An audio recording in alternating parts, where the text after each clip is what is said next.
Ini berkaitan dengan ibadah Ramadan.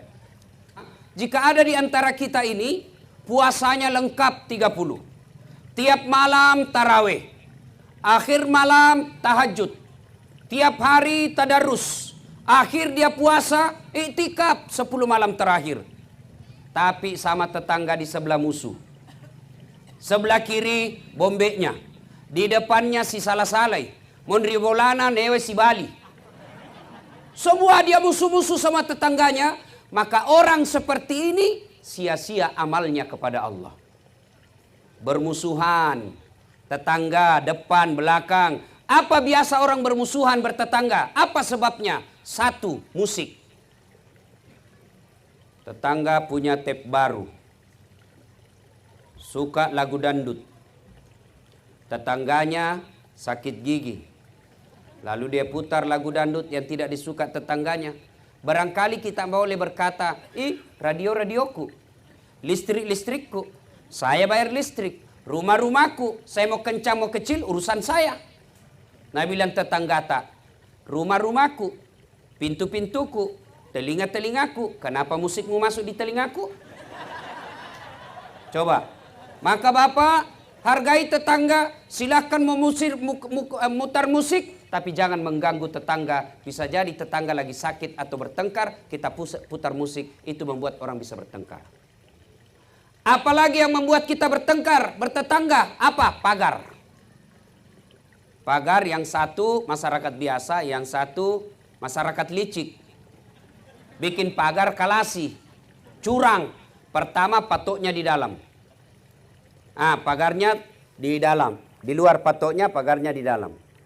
3 bulan kemudian dia perbaiki pagarnya. Kayunya di luar. Berikutnya lagi, pancoknya lagi di luar. 1 tahun bikin pagar, dia ambil tanahnya orang 1 jengkal. Orang seperti ini, agama mengajarkan siapa yang mengambil tanah sesama muslim 1 jengkal, dipikul nanti di akhirat 1 petaka langit. Tangkis mako itu. Apalagi yang membuat orang bertengkar? Biasa apa?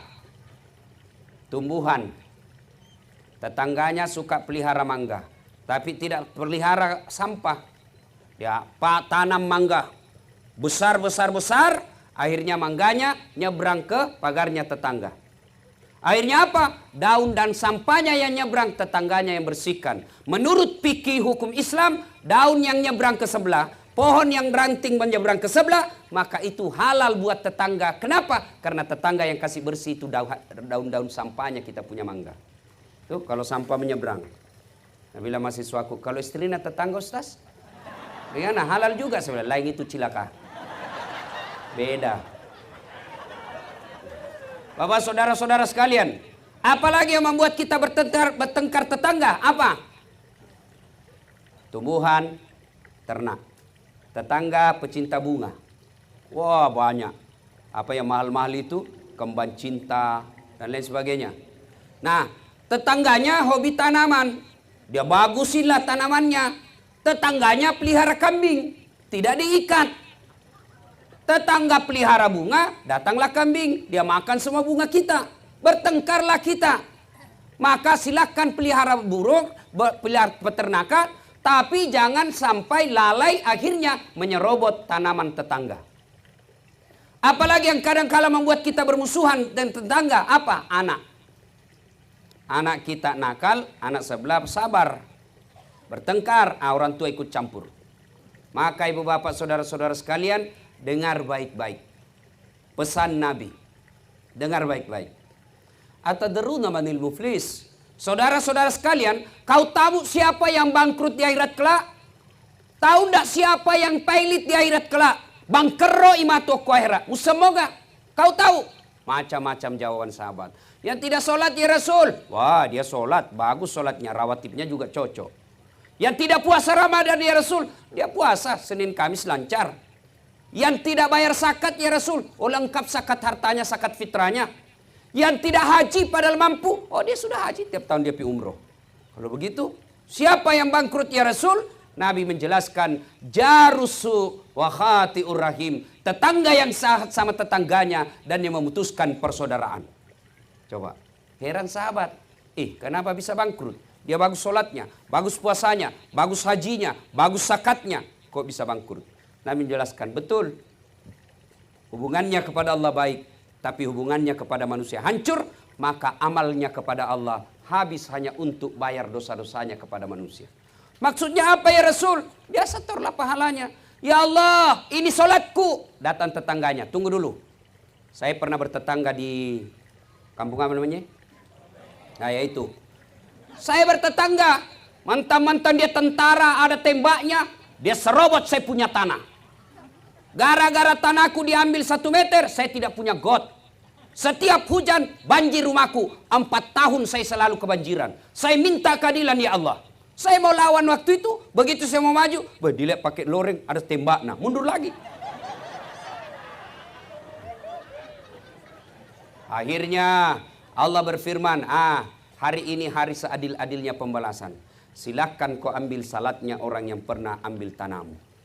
Sudah, habis salatnya. Setor lagi puasanya. Ya Allah, ini puasaku. Datang tetangganya, tunggu dulu. Saya juga pernah bertetangga situ di Polres.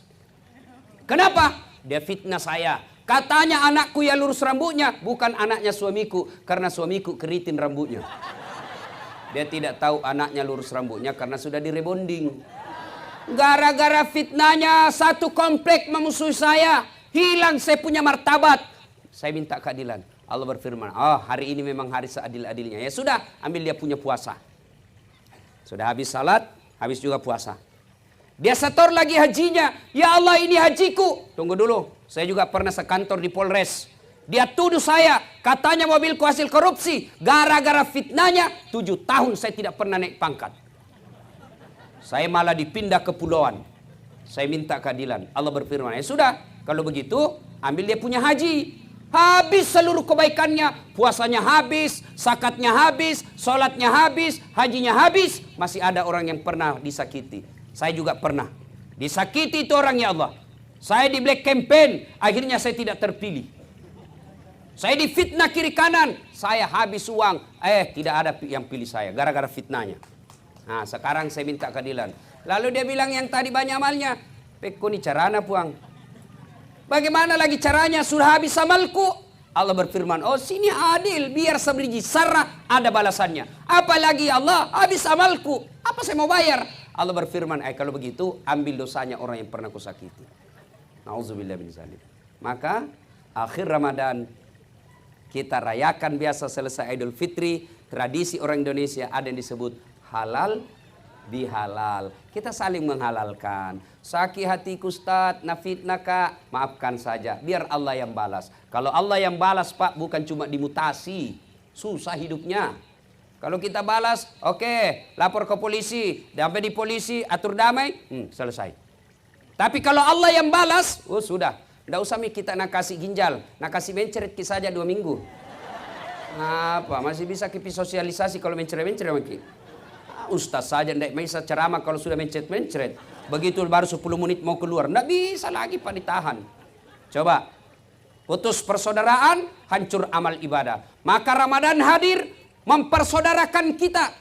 Saya perjalanan tadi dari Donggala, saya singgah di satu masjid, lalu saya sampaikan selesai maghrib, saya ceramah, sampaikan inilah nikmatnya Islam. Kita di mana saja sampai masjid, tidak pilih kamu orang apa, kamu suku apa, kamu partai apa, kamu siapa kau pilih. Begitu kita masuk masjid, kita bersaudara.